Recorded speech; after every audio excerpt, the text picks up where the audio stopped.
Vice-Chancellor, we invite you to address the university.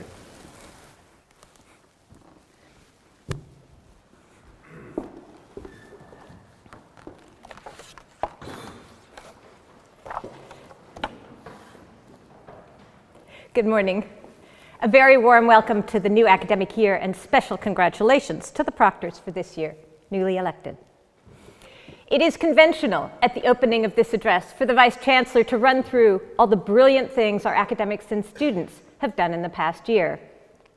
The discoveries, awards won, grants received, books published, degrees with distinction, sporting victories, careers launched, and other headline-grabbing milestones in research and education that define a year at Cambridge. It is conventional and it is tempting, for these are the things that Cambridge is known for, that make us all feel good and that give the work of this university meaning.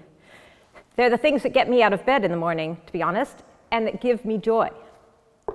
But I'm going to resist temptation.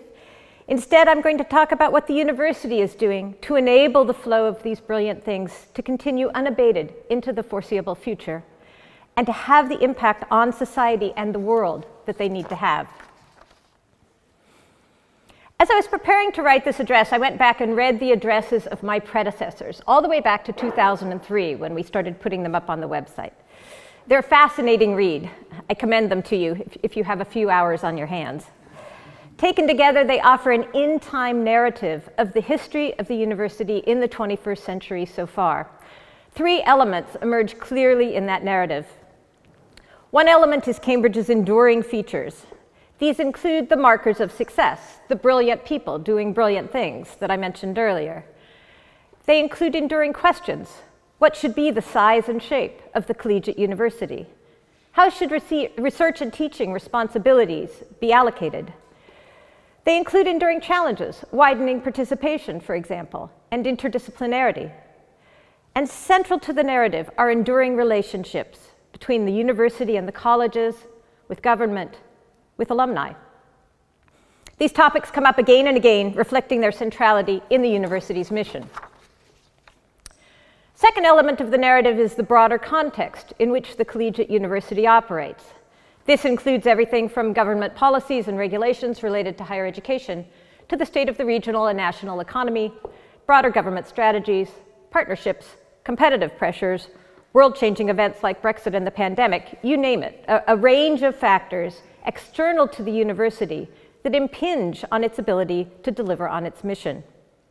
These factors hum along in the background of the narrative, occasionally mentioned but always there, setting the tone and defining the terms in which the university operates. Over the past 22 years, they've been responsible for much of the drama and suspense in the university's story, including a few plot twists and cliffhangers. The interaction of the university and the context gives rise to the third element of the narrative, which is the major initiatives that have defined this period in the university's history. These include the growth of philanthropy and alumni engagement in both the colleges and the university, the development of West and Northwest Cambridge, the continued expansion of the biomedical campus, and the Student Support Initiative. These initiatives feature prominently in the narrative all the way back to 2003. They exist at the intersection of mission, opportunity, and necessity, and are the building blocks of our story going forward. This intersection of mission, opportunity, and necessity is a very special place at the University of Cambridge, fertile ground for creation, invention, and innovation of all sorts. When I'm asked what has enabled Cambridge to develop such a vibrant innovation ecosystem, I point to this intersection. We bring brilliant, motivated people together in a space of great intellectual riches, give them little structure, a modicum of resources, and let them run free. They find their way to what's interesting, what's promising, and what's lucrative. It's not that simple, of course, but the core of that description is right. Most of the university's major investments in recent years have been in the service of that model. The Cambridge Biomedical Campus started out as nothing more than a greenfield site for a new Addenbrooke's Hospital, a new laboratory of molecular biology, and the university's Department of Radiotherapeutics. But over the last 20 years, with vision, effort, and a huge amount of investment, it has developed into a thriving hub for research and innovation in the life sciences, bringing together the university, the NHS, and industry on one site. The West Cambridge site, likewise, started out as a place to put new departments that had nowhere else to go. The first out there was the Department of Veterinary Medicine in 1955. Then came the Whittle Lab in 1973. Then the British Antarctic Survey, followed closely by Cavendish II. There wasn't much of a plan until about 20 years ago, when a critical mass of university activity had located there and the opportunity to develop the site more strategically became clear. West Cambridge as an innovation district came into view only recently with the opening of the West Hub in 2022. The Eddington site in northwest Cambridge followed a different trajectory. Here the plan actually preceded the development, and building started with a hub, a university primary school that is now proudly celebrating its 10th anniversary.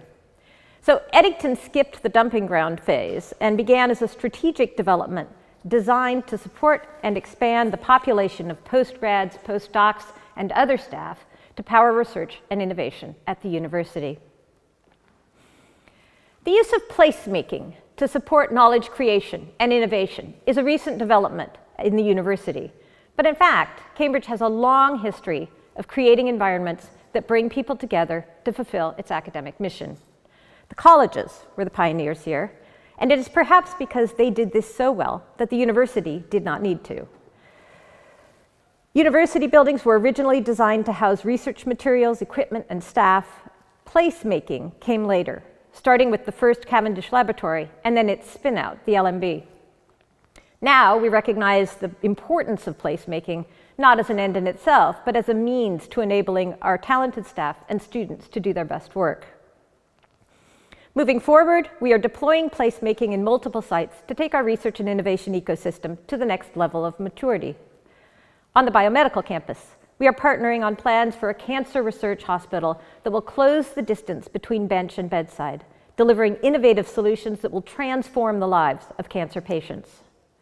We are partners in a new children's hospital that will integrate mental and physical health, translating research on prevention and the early diagnosis of disease into children's care.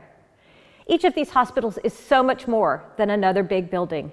They will be brilliant, innovative spaces, bringing people together to pioneer new ways of improving health. We are actively working with our NHS partners to turn our shared visions for these hospitals into reality.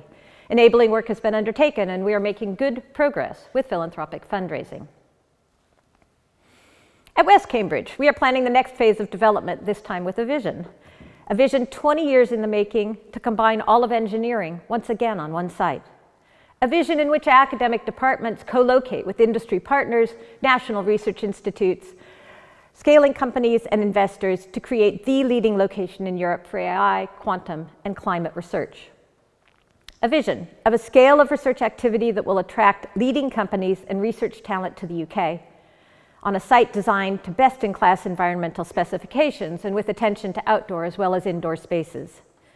This vision builds on what is already in place in West Cambridge, but recasts, redevelops, and expands on it in a more purposeful and strategic way, so that the people we want to attract and bring together, the researchers, teachers, and innovators from academia, industry, and the startup world, will all be able to see themselves there.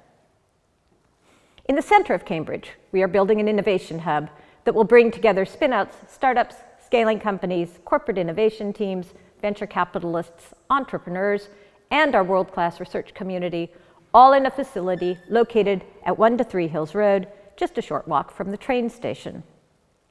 The vision for this hub, and indeed for much of our expanded innovation ecosystem, is borrowed shamelessly from the development of Kendall Square in Cambridge, Massachusetts. A group of us went to see key people and the physical infrastructure they created in Kendall Square, and we were struck by the lessons for the development of our Cambridge. About 15 years ago, faced with competition from Silicon Valley and other innovation districts, stakeholders at MIT and Harvard took a couple of important decisions.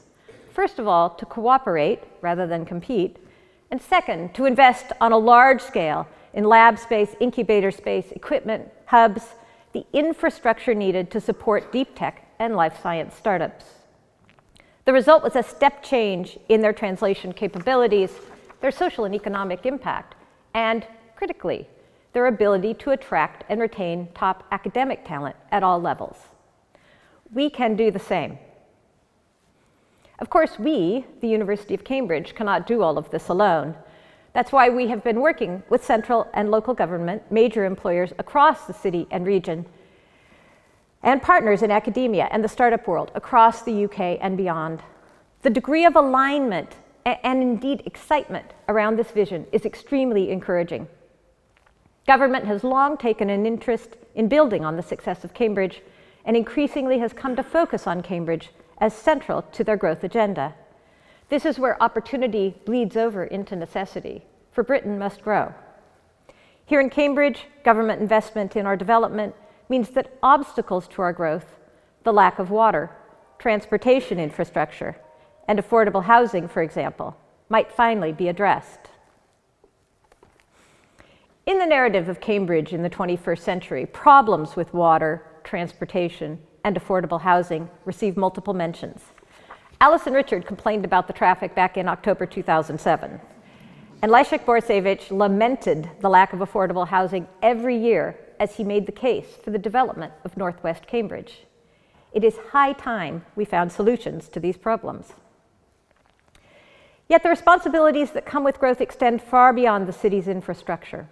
If the city of Cambridge is to expand its innovation ecosystem to produce growth for the region and the country, it must ensure that growth is achieved in a fairer and more inclusive way. Much of this responsibility rests with the university as a major stakeholder in the region, as one that stands to benefit enormously from innovation-led growth, and perhaps most importantly, as the home of the clever people needed to design it. There is no playbook for inclusive innovation. We can't go to Cambridge, Mass, or Silicon Valley to see how it is done.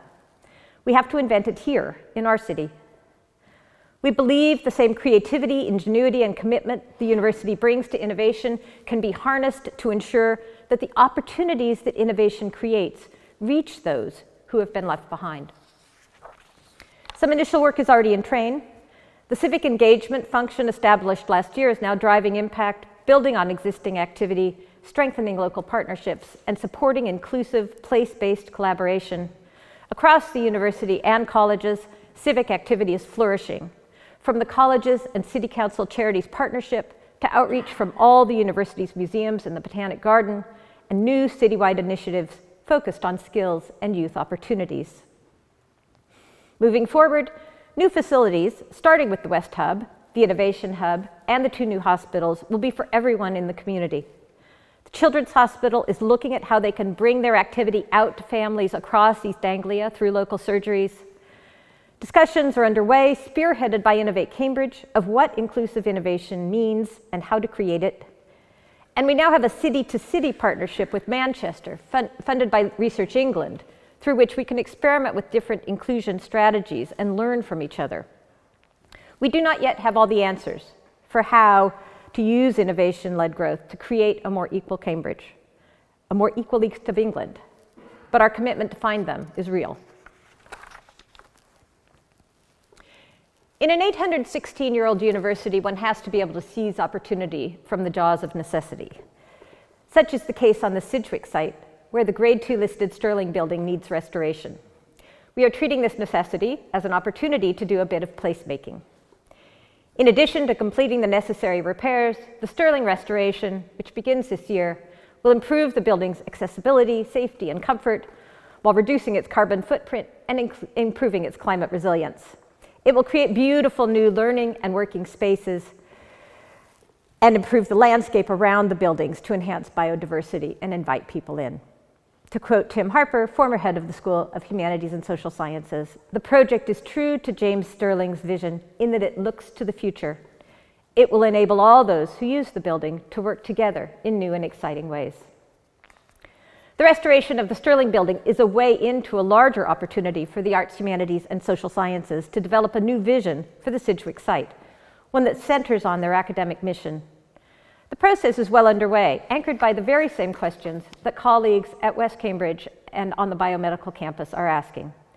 Where is our scholarship going, and how should that be reflected in the spatial geography of our buildings? What sort of environment do our staff and students need to do their best work?